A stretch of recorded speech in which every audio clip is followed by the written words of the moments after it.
Muka dia ni, sebenarnya muka mana muka? Kita kena tengok dahi kita.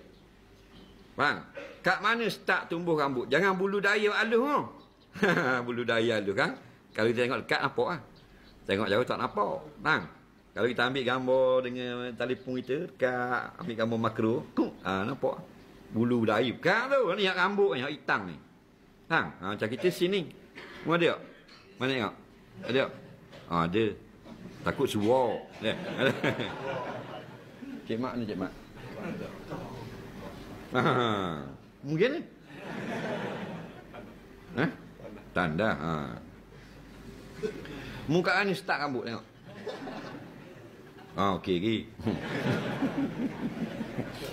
Jadi kita tengok balik sekarang. Pergi di cermin masing-masing. Kat start ada rambut ni. Walaupun rambut hak sini 5-6 urat, ujung kali seorak je. Itulah permulaan kepalanya daripada ujung ke atas. Dan lepas pada tak ada rambut dah tu, ke bawah, itulah muka. Termasuk perempuan. Okey, itu asal muka. Walaupun rambut dia start jauh pada orang. Tak kira, dia kira orang lain juga. Contoh dia rambut dia, kata kita sini tau. Dia start sini. Sini baru start. Adakah ni kira muka? Tak, kira ukuran orang lain. Kerana dia nadir. Nadirul la yafqahu bi. Faham? Benda nadir orang tahu hukum. Hukumnya macam orang lain. Okey? Jadi, apa pun kini cuma sunat kena lebih rendah lagi pada dahinya. Nak biar jauh daripada tepat rambutnya. Kerana perempuan ni rambutnya banyak.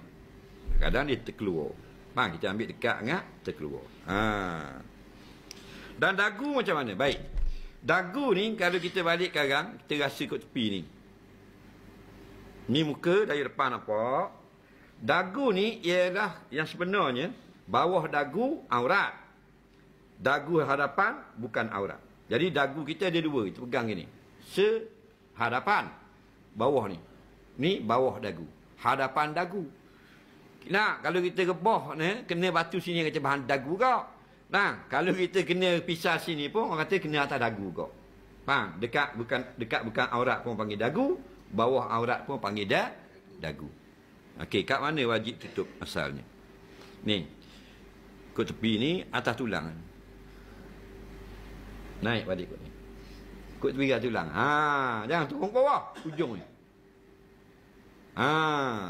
Naik balik kan ni. Tu bawah pada ni aurat bagi perempuan. Laki dah. Hak atas muka tidak aurat. Nak senang ambil magic. Balik ambil wak magic. Cuba bini buat apa? Ambil pemena. Nak tahu. Baik kita kaji muka kita dengan hukum syarak. Tak? Kita pun tahu gini ni muka. Ni dagu. Maka bawah pada ni hukumnya aurat bagi perempuan. Arak ni, muka-muka ni mana mayukhatab. Benda yang kita hadap ketika bercakap. Cakap, nampak tak muka? Nampak? Apa panggil muka, bukan aurat. Dagu-dagu yang aurat mana? Kita kena tunduk tengok ke bawah dia, baru nampak. Orang cakap tak tunduk, bawah ni muka orang. Cakap gini, jadi bawah ni aurat. Okey? Jadi bawah ni sebaiknya kita tutup. Orang puang, biar gini. Pendapat yang kedua, ada mazhab juga. Yang di bawah ini dimaafkan.